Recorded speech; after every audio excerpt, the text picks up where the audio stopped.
जीवाचं जर चिंतन करतोय आणि देव जर आपलं चिंतन करीत असताना आपल्या हातामध्ये गाठी असली ना आपण जर ईश्वराचं चिंतन करीत असलो तर स्वामीची कृपा दृष्टी आपल्यावर पडली का नाही? पडली ना. मग अनाधिकार जरी असला तर स्मरणानं काय वाढणार? अधिकार वाढणार. अधिकार जर वाढलं तर तत्वज्ञान समजणार. तत्वज्ञान जर समजलं तर सूत्र समजलं आणि सूत्र जर समजलं तर आमच्याकडून अविधी होणार नाही. आम्ही विधी केल्याशिवाय राहणार नाही. मग विधी करीत करीत करीत करीत काय होणार? वर चाललाय का खाली चाललाय? वर चाललाय. मग तो विधी घडला पाहिजे. हा विधी जर घटण्याकरता तर माझ्या धर्मबंधूंना आणि भगिनींनो प्रथम आपलं स्मरणाची पायरी ही मजबूत पाहिजे. ज्ञान तर मिळणार आहे. सर्वज्ञ आपल्याला ज्ञान दिलं. कारण कसं की जर हे असे कार्यक्रम व्याख्यानमालेसारखे कार्यक्रम चालत राहिले, मोठे मोठे अधिकरण आले, अधिकरणानं तत्वज्ञान आपल्यापर्यंत मांडत राहिले, न जाणो कधी कोणत्या जीवाची कशी परवड येईल आणि कोणत्या जीवाला कशा पद्धतीनं काय ज्ञान होईल. कारण स्वामी सुद्धा म्हणतात की बाई इथं जर काही नसलं तर एक प्रवृत्ती झाली तर स्तंभा एकाचे निमित्त करुणी बोलली जाईल. कोणता अधिकरण कसा येईल, कसं बोलल्या जाईल काही सांगता येणार नाही. स्तंभा एकाचे निमित्त करून आम्ही बोलायला सुरुवात करणार. स्तंभा एकाचे निमित्त करून उद्धरी जाईल. उद्धरण सुद्धा सांगितलं, ज्ञान सुद्धा सांगितलं. मग हे उद्धरण जे आहे, हे ज्ञान जे आहे, ते ज्ञानाला प्राप्त होण्याकरता स्मरण फार महत्वाचं आहे. त्या स्मरणाची ताकद सुद्धा साधी समजू नका. स्मरणामुळेच आपण उद्धरण्याच्या स्टेपला लागणार आहे. उद्धरण तर समजायचंय. उद्धरण कसं होणार आहे? माझ्याकडून कोणती कोणती क्रिया घडली पाहिजे, कोणते अधिकार माझ्या ठिकाणी पाहिजे आणि कोणते अधिकार असल्यानंतर ईश्वर आपल्याला उद्धरण्याच्या स्टेपला नेऊन पोहोचणार आहे, ज्ञान देणार आहे. ज्ञान देऊन ते काय जर झालं तर पुढं म्हणजे अप्रोक्ष सामान्य विशेष करत करत करत करत चर्मदेहापर्यंत जायचंय. चर्मदेहाचं दुःख भोगल्यानंतर अविद्याच्छेद होणार आहे आणि अविद्याच्छेद झाल्यानंतर ईश्वराची प्राप्ती. तेच उद्धरण आहे. मग ह्या उद्धरण्याच्या स्टेपला जर लागायचं म्हटलं तर पहिला गुरुकडून घेतलेला उपदेश. पहिला गुरुकडून घेतलेला उपदेश. त्या गुरुवरती, त्या नामावरती 100% पूर्ण श्रद्धा हवी. आज श्रद्धा असल्यानंतर जे उद्धरण्याकरता 4 साधनाची आवश्यकता आहे. आपल्याला उद्धरण्याला काय किती साधनं सांगितलेले? 4 आहे. कोणते? स्थान, प्रसाद, वासनिक आणि भिक्षू. मग स्थानावरती, प्रसादावरती, साधनावरती, साधन भिक्षुक साधन आहे, वासनिक साधन आहे. मग हे जे साधन आहे या साधनावरती आमची चांगल्या अंतःकरणाने बुद्धी हवी. हेळसांड नकोय. मग ती बुद्धी जर आमच्या ठिकाणी खऱ्या अर्थानं असली तरी साधनावरती ती बुद्धीचा आम्हाला चांगल्या प्रकारे उपयोग येणार आहे. सर्वज्ञाचं नाम जे सांगितलेलं आहे ते अंतःकरणात उतरलेलं आहे. अंतःकरणात उतरल्यानंतर आम्ही त्या स्मरणाच्या मागे लागलेलो आहे. स्मरणाची ताकद साधी समजू नका. एक वेळ जर नाम घेतलं तर नामाचं महत्व काय आहे, 2 वेळ जर घेतलं तर त्याचं महत्व काय आहे, असं स्मरण करीत करीत करीत जर स्मरण साध्य झालं तर खऱ्या अर्थानं उद्धरण्याचा पाया म्हणजे स्मरण आहे. कारण 5 गुणा नामे, 5 नाम. आणि जो फक्त अटल विजन करतो, झाडातळी विजन करतोय आणि 5 नामाचं जर स्मरण करतोय, तो जर वाया धाडीला तर मी धाडीला.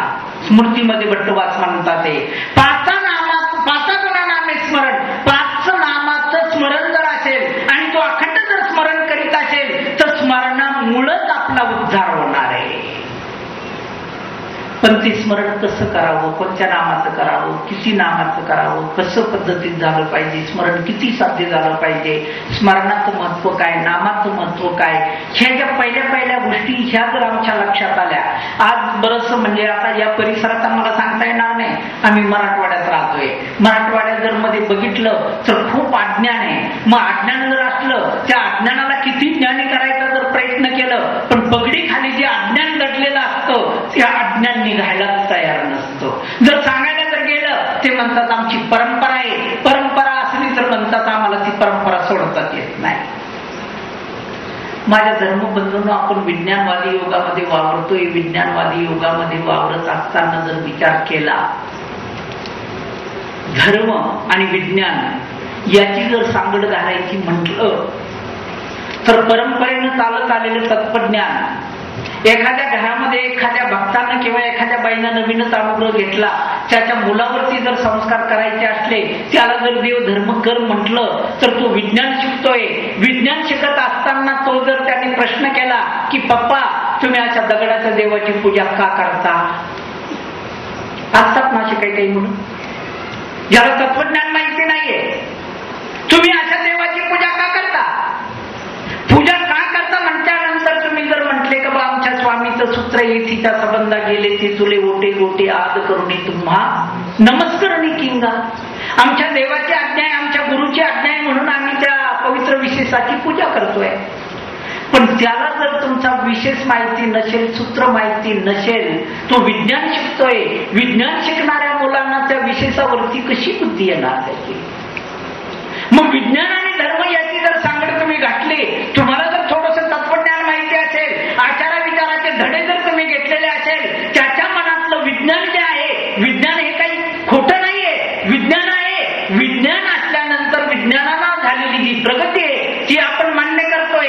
विज्ञानाची प्रगती जरी मान्य करीत असलो, पण धर्म आणि विज्ञान याची जर सांगड घालायची म्हटलं, तुम्ही जर सांगितले की बाबा हा जो आहे हा देव आहे, तोच विचारणार हा देव कसा. देव कसा म्हटल्यानंतर ही पवित्र आहे आणि स्वामीचं सूत्र आहे, स्वामीनं सांगितलेलं आहे. त्यानं स्वामीचं जर बघितलेलंच नाही त्याला स्वामी काय समजणार आहे. पण तुम्ही त्याला साध्या आणि सोपे भाषेत जर सांगितले की बा तुला जर हा देव आहे हे मान्य नसेल, तू विज्ञान शिकतोय, पण विज्ञान पद्धतीनं मी तुला असं सांगतो की आपल्या घरात एक कपाट आहे, आपल्या घरात एक कपाट आहे, दृष्टांताचा सिद्धांत काढायचा आहे. मग आपल्या घरात जर एक कपाट आहे तर त्या कपाटामध्ये आपण खूप मौल्यवान वस्तू ठेवलेल्या आहे. मग त्या मौल्यवान वस्तू ठेवल्यानंतर गंमत अशी झाली, रात्री चोर आला, त्याने आपलं लॉकर तोडलं आणि त्याच्यातल्या वस्तू मात्र काढून नेल्या. मग त्या जर चोराला पकडायचं असेल तर काय करावं लागेल, तो म्हणून स्वान पथक बोलावं लागेल, कुत्रे वास घेणारे. मग कुत्रे जेव्हा आपण बोलवले, कुत्रे बोलवल्यानंतर ज्या कपाटाला चोरांनी स्पर्श केलेला आहे, ज्या कपाटाच्या समोर चोर उभा राहिलेला आहे, त्या जागेचा आपल्याला वास द्यावा लागेल ना. तो म्हणणार हो.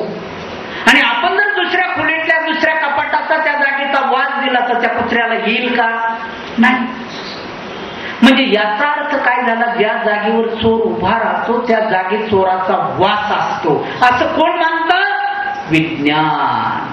हे खोटं आहे का रे, नाही नाही खोटं नाही. मग तुला वास दिसला का, तो म्हणेल नाही. पण कुत्र्याला आला, हो आला. मग वास आहे का नाही, हो आहे, वास आहे. मग वास जर आहे तर तो वास घेत घेत घेत घेत तो कुत्रा चोरापर्यंत पोहोचला का नाही. म्हणजे विज्ञानाला सुद्धा मान्य आहे, चोराचा वास असलेल्या ठिकाणी कुत्रा चोरापर्यंत जाऊन पोहोचला हे विज्ञानाला मान्य केलं. आणि तो चोर पकडल्या गेला. कशामुळे पकडला, ज्या जागेवर उभा राहिला त्या जागेचा वास दिला, तो वास घेत घेत कुत्रा चोरापर्यंत जाऊन पोहोचला. मग चोरापर्यंत जाऊन पोहोचला म्हणजे विज्ञानानं वास सिद्ध केलेला आहे. मग तसं का रे बाळ, गोपालकृष्णानं गोवर्धन पर्वत करंगळीवरती उचलला, तू हे महाभारतात बघितलं का, हो. गोपालकृष्णानं गोवर्धन पर्वतावरती गायी चालल्या, हे तू बघितलं का, हो बघितलं. मग ज्या गोवर्धन पर्वतामध्ये गोपालकृष्णाचा वास असेल का नसेल रे, हो पप्पा आहे. कारण तुम्ही जर त्याला सांगितलं की येथीच्या संबंधा गेले ते तुले ओटे गोटे आद करून तुम्हा नमस्करणी किंगा, तो म्हणत कसं काय, वस्तू संबंधी शक्ती निक्षेप, व्यक्त संबंध अव्यक्त प्रसन्नता परमेश्वर निक्षेपते, मग आपला संबंध देते. अगदी सत्य आहे, पण त्याला सूत्र माहिती नाही ना. पण त्याला एवढंच माहिती, ज्या जागेला स्पर्श झाला त्या जागेत वास असतो, विज्ञान सांगितलं आहे. मग त्या गोवर्धन पर्वतावरला जर गायी चारल्या, तो गोवर्धन पर्वत जर पवित्र आहे मग त्याच्यात तुम्हाला कृष्णाचा वास आहे का नाही? हो आहे. माहूरला दत्तात्रय प्रभूनं परशुरामाला बाण मारायला लावला, खालून पाणी निघालं, त्या तळ्यामध्ये पाय फुटले, ते सर्व तीर्थ झालं, ते संपूर्ण तळ पवित्र झालं.